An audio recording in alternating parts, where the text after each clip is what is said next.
Welcome, ladies and gentlemen, to the We're Not From Hollywood podcast. I'm Faizel John Mohammed, your co-host, and with me today are I'm Brandon Rhinus, and our guest is Caitlin Varrin. Caitlin was the costume designer, prop master, set designer, and probably about 10 other jobs on movies such as Grotesque and the upcoming horror show, as well as a bunch of other projects. So thanks for coming on the show, Caitlin. My pleasure. Stoked to get the band back together here. Yeah, we haven't seen probably since the Grotesque 2 premiere was the last time we were actually in the same room. Yeah, what a great night that was. Yeah. So fun to see and it I all. gotta tell you, because I've been saying it to people behind your back, so I gotta say it to your face. Like there was a lot of things that made Grotesque 2 work. Your costuming really made Grotesque 2 work. Thank you. I think it was definitely the cherry on the cake element of like the show. Like, what was your inspiration for Lara? Was it something that Brandon came to you and already had like everything lined up for the wardrobe, or did you kind of like pull your own inspirations? I mean, when Brandon and Julie came to me originally with the first project, like with Grotesque One, and that was really my first feature. And they had said, like balls in your court, we'll veto things if it's not working, but we really want to see like where you'll lean into and what you think of, how to develop these characters visually. And so Grotesque 2 was easy in that sense, where obviously the cast was quite a bit bigger and the production was just more full, it seemed, but leaning, kind of lending from what we had already paved from Grotesque 1. So Mildred obviously sort of had her palette. I mean, she's got her polka dot dress, but when Mildred is in her sweet angel phase, she's always in these jewel tones and a little bit nerdy and kind of like 80s librarian kind of vibe, but very vibrant and patterned and things like that. And then when you have the Spretzers or the Bloomingwells crew from Grotesque One, they're in black and white and animal prints and things like that. So just using color and texture and patterns to identify who belongs to what group, because that's the long answer, I guess. So good. That's honestly, Yeah. I was like, I don't even know if I'm just doing this for myself or if people will pick up on this, but bad guys are in black and white and the good guys are in the bright, colorful palette. And that's where we'll start. I think they understood subconsciously if Yeah. never actually noticed that. But yeah, I I'm agree. pretty sure Grotesque was the first, it might have been the first time we actually worked with like a dedicated costume person. Because usually, I mean, we are indie, like we have very limited Yeah. funds. So up until that point, it was like whatever clothes you have at your house, just we need five different costumes, bring five outfits, and we'll pick someone on set to help you choose which ones because it's not my area of expertise. It's like I don't want to deal with it. Just if it's something like Mildred's costume, that was kind of a bit more iconic. So I'm like, so I Yeah. think Elizabeth kind of mostly did that, but that's something that like I'll have a hand in. Everything else, it's like as long as someone made that choice and you think it looks good, I was happy with Yeah. it. But yeah, like Faisal said, that the costumes in both movies absolutely gave it that iconic look. I couldn't imagine if we didn't go with that look and it was just kind of like quote unquote normal clothes. The movie just wouldn't No. have had that same look at all. Like it It wouldn't have Yeah. had that same feel. It wouldn't have had like it just is so I'm gonna say unique in terms of horror films. Like I feel like the color palette you picked and like the even the set design that you were also involved in, right, Caitlin? Hmm.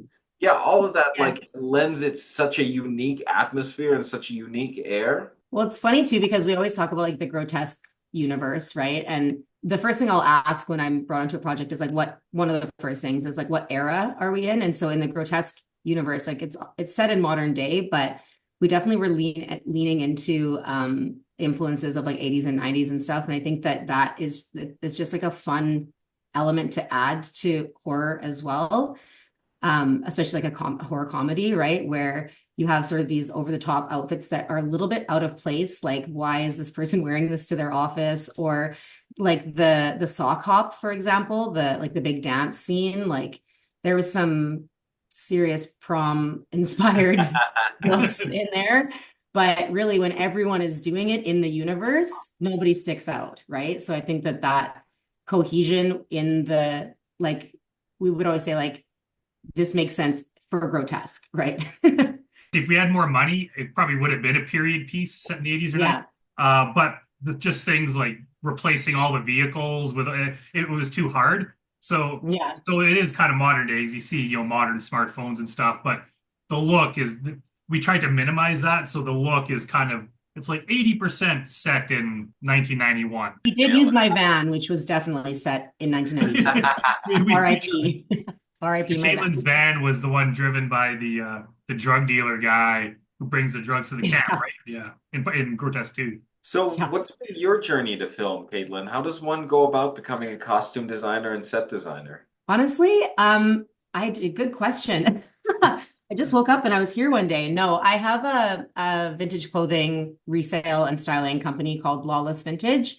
That's been running for about 6 or 7 years now. We've got a studio downtown, so we'll do like personal styling appointments, and we have like shop hours so people can come and shop vintage clothing. So that's kind of where my foot was in the door in terms of having the stock and starting to do like styling for local photographers and magazines, editorial stuff, whatever. And then Julie Whalen, who was obviously a producer and star of Grotesque 1 and 2, is one of my longtime dear friends. And she called me onto the project, the first one, Grotesque 1, and I just kind of shot my shot at it. And then I think because the film community here is so tight knit, and if you have like a few good crews that are doing projects frequently enough, you just get to be on set frequently enough. And that kind of snowballed. And I did find myself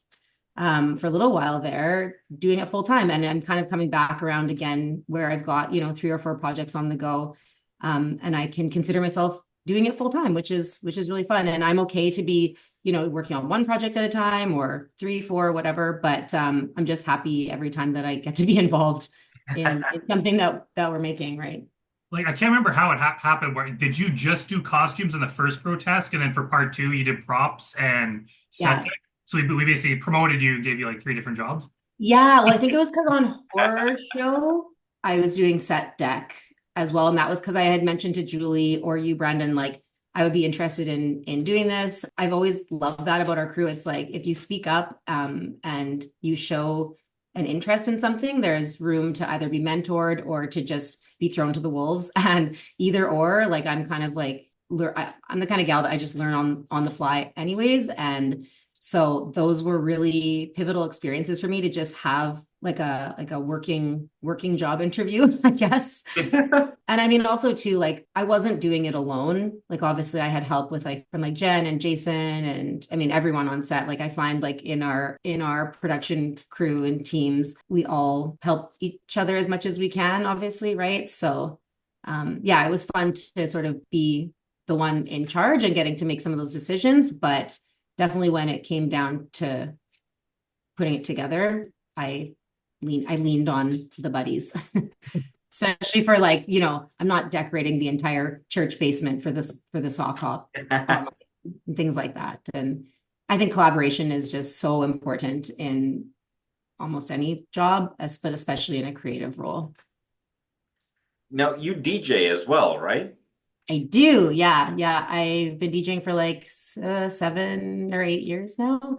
I'm with a local crew called Night Vision, and we throw a big festival every year called Downtown Defrost. So we basically activate Churchill Square for a 2-day daytime family-friendly rave.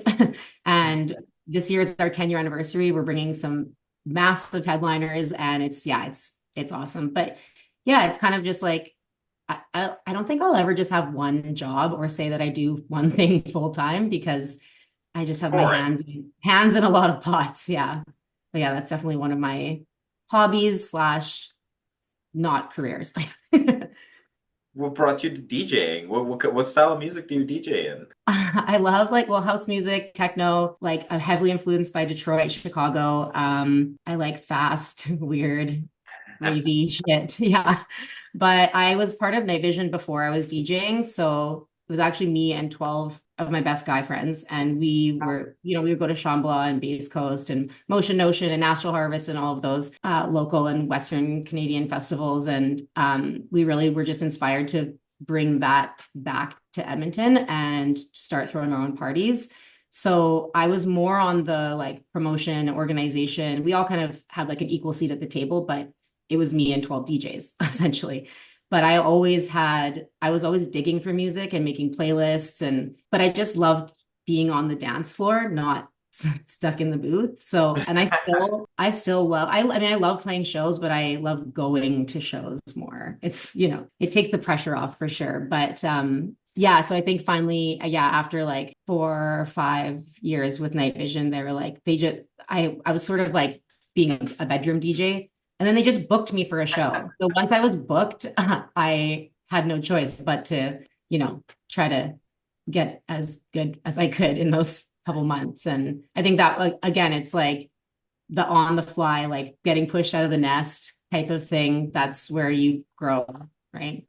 Do you like live performance? Yeah, I love it. Yeah, music is a huge part of my life. Like I travel, almost every vacation is a ravecation. Like it's always like to a music festival or to go, yeah, to see a band or a festival or show. So So, what I mean is like performing live in front of an audience. I've done stand-up oh, a couple of times, and like, man, the rush that you get being in front of like an audience and like feeling how the audience and like DJing is like honestly sometimes I say it's kind of similar to stand-up where you're up there to like read the crowd reaction and then like yeah.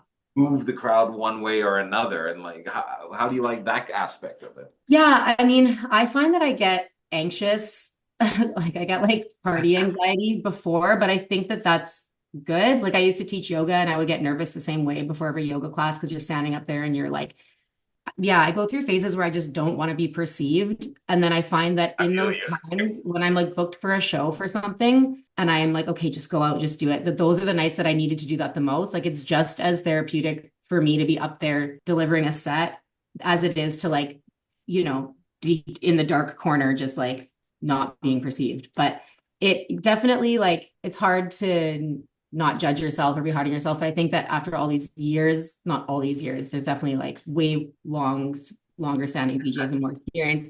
But in my short career of DJing, my confidence has definitely grown and I know what I'm doing when I go in. And I've got the opportunity to open for some of my heroes, which is awesome. It's always a little nerve-wracking when you're like passing over the decks to someone that you've listened to their music for 15, 20 years, right? Oh So man, I can't even imagine like being yeah. on basically on equal footing with people who've influenced how you do Well, things. yeah, you're just That's like, don't fuck up, don't fuck up, don't like, fuck up.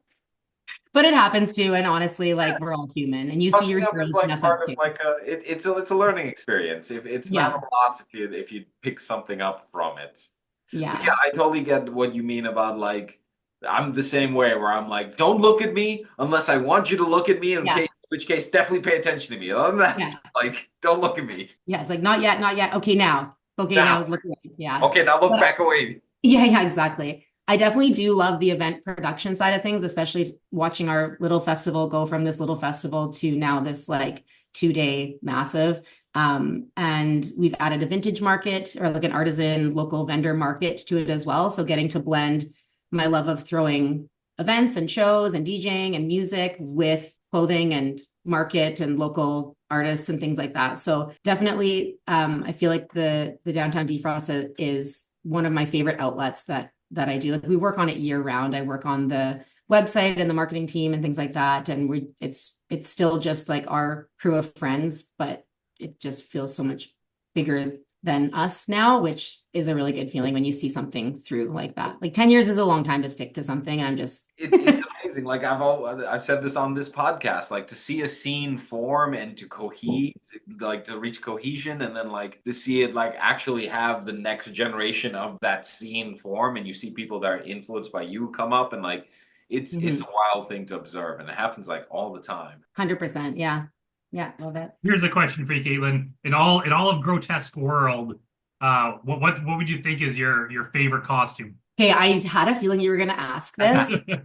So I was like thinking about it this morning and I was like going down memory lane. I was like, what was my favorite thing to dress? Honestly, I loved the office scene. And I'm not saying this is my favorite, but I love the office scene that we did in Grotesque 1, where Julia and Katrina and Julie, like in their black and white, just like they just looked so bitchy, and where Julie is like telling off Dave across the desk, and like Dave just looked so ridiculous. And Jan, yeah, everyone, I really loved putting together that because that was the time where you, and like Francois, obviously, where you see the two groups kind of come together. So I really like that. I loved the Spretzers, just anything that they did. Dressing Cindy was really fun because she was so sassy, and red is like my favorite power color to wear for myself. And so she was kind of the red sheep of the family, if you will, because they all kind of stuck in with the black and white patterned theme, which she had sprinkled in, but she always wore those red boots, always had a red lip. She had her little like red cross around her neck. And yeah, it was just really, really fun to dress her. Obviously Dr. Wash, like Dr. Wash's boots, there was continuity between, because I think we ended up giving them to Schuler for the second one. Oh, were those And the same boots? yeah, those are the same boots. Oh, I Yeah, didn't someone know. tried to buy them off me, Oh, and I was hey, like, these are collector's items. Same with the star shirt. there I you was like, the go. star shirt stays in the collection. When we bring up Schuler, I think his goat petting costume, although it was only in for like half a second, he was in like little red short shorts, the Boy Scouts of America, like Castle vintage. jacket. Yeah, yeah, yeah, that too. Yeah. Yeah. So I mean, even just I loved Mildred's look at the sock hop too. That's one of my favorite dresses. I mean, that's the thing is that a lot of these things are my clothes. Like when you guys were saying at the beginning of this recording, like, usually we just like get people to bring whatever they have at their house. And I'm like, well, I mean, that's what I did. I was ever at I mean, I have a whole studio, but a lot of these things, so it is, I'm not gonna have a chance probably in my lifetime to wear all the things that these people are wearing and or have like reasons to or whatever. But that's such a fun thing for me in this aspect of this job is getting to see these clothes have a life and get especially attaching them to a character that you're really invested in at this point. And That piece of clothing then gets, if it's a really special character, it gets associated with that character the whole time, and then you're just like, yeah, it's not clothing, it's memorabilia, like you said. It's like a collector's item. for sure. And I usually find myself like I love gifting people things. Like people are like, "Can I buy that?" I'm like, "Well, it's like if someone really loves something and I'm not attached to, I mean, I try to not be attached to all my things. Like there's just clothes, right? But like I love like just giving people a little gift from set or whatever and something to remember their character by. Oh yeah, also like I mean, maybe I'm just like I'm blurring the lines between like where I had the most fun on set and then what costumes were the most fun. But I did love dressing everyone for camp too, because that I just love the vibrancy and the just the quirkiness of yeah, just also too like what people brought from home and then getting to like mix it in with what I had. And yeah, but definitely I would say like black, like Julie in both Grotesque 1 and 2 is she's always fun to dress because she's when you're dressing a villain, like you can really execute on bitchy. So that was How did speaking of Chris Schuler who played Ronald Spretzer in Grotesque 2, I don't think I even knew he was like had a cowboy look until he showed up on set and I was like, whoa, not what I was expecting. I can't, someone might have told me and I forgot, but how was that choice made? honestly because I had the Boy Scout shirt and it was an organic progression. I have no idea. It was not in the plan, but I had the cowboy hat. I think I just had all the pieces and I knew that I wanted him in the short shorts because he's in there, he's in a petting zoo petting a fucking goat. Like I was like, okay.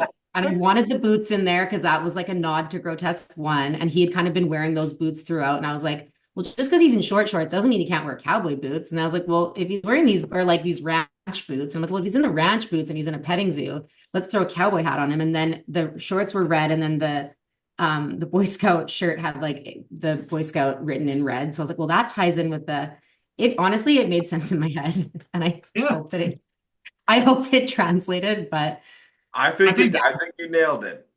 yeah, I think it's also just weird that like how did these four come together? Because they all have such different looks and like backgrounds, and it's just weird that just like how did they all hook up together and start this scheme? So yeah, I think it works. Like I would have never gone for the cowboy look, but after it happened, it's one of those things where it's kind of like a lot of the grotesque characters. It just adds a little bit of an extreme to them, which for makes sure. them Well, yeah. memorable. And I mean, I had like, well, because also too, like he's a bit of an idiot, but he's also still a villain. And like, so I had that amazing leather duster, like that leather full trench Yeah. coat. So he was wearing that for a bit. And yeah, I don't know. I think I have all these, like, you plan things out and it's like, I always think of it like you're packing for someone for a trip. And it's like for my kids, I'm like, okay, how many pairs of socks do I need? How many whatever, da, da, da. But it's not like, why would my children be wearing these socks? But when you're doing wardrobe, it's like, okay, but why? Like every piece of it counts, right? So even if it's on screen for a second, like even in Mildred's room or in her like bunk in camp, like what pajamas are thrown in the background or what does she have packed in her bag? And even if nobody sees what's packed in her bag, I know what's packed in there and it's on point.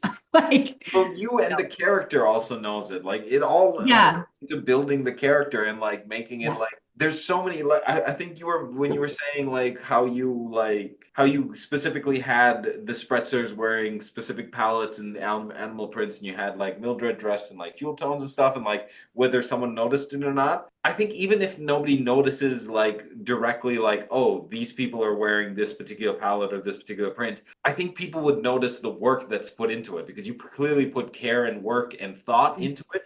And if you don't notice the exact the direct things, you notice that there was thought put into this idea, and that's kind of what we are all reacting to. At least I am. Is like yeah. so much thought and intention put into this wardrobe design that it draws my eye. It's not just slapped together like if we just were like show up with what you have from home and just wear that. Yeah, yeah. And I mean, like even things like like at the sock hop, I remember um I had misplaced or I didn't, maybe I had used for someone else. That's the thing too. Like if you use something for someone else and you're like, oh shit, like I wanted to see that for this character, but now it's been established there. And I remember at the sock hop, it was like right before we were about to roll.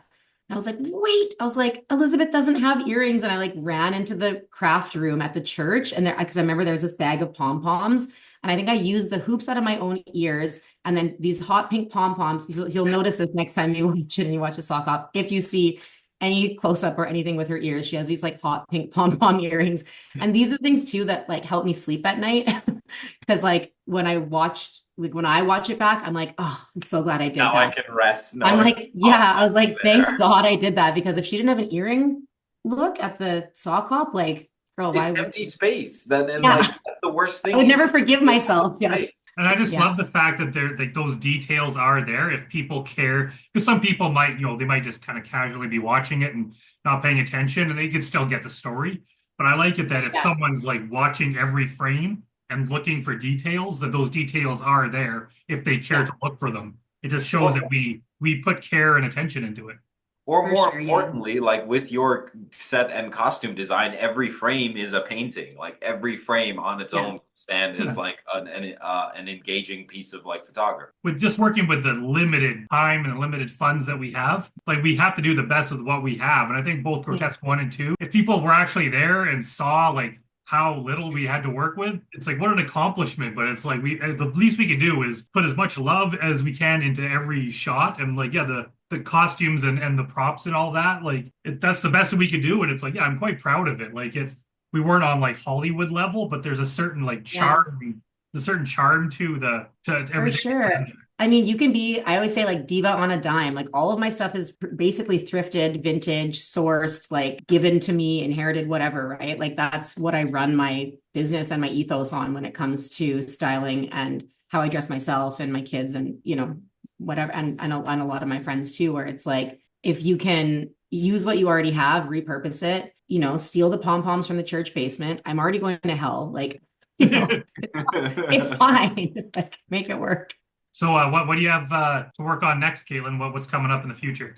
I'm working on a short with Miss Julie Whalen. I'm reading through two scripts of, I think, two other features, and then just in between, just working with commercial clients, styling random things, whatever comes my way, DJing, I will be wallet, all of it. contacting Yeah, you very soon. I'll be contacting you very soon because I'm please about to do. Yeah. start on the short. And again, like I said, I can't say enough good things about what you did on Grotesque too. So I'm like, I need that Caitlin magic.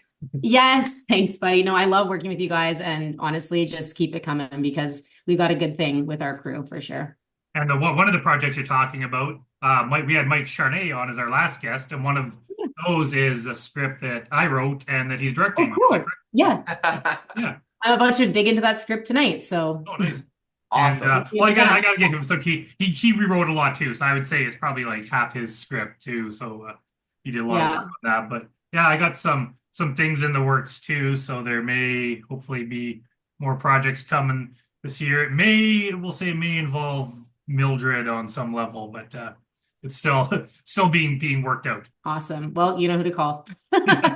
Awesome. Well, thanks for coming on, Caitlin, and sure we'll be seeing you very soon. Yeah, it was so nice to see you guys. Thanks for having me. All right, bye. Bye.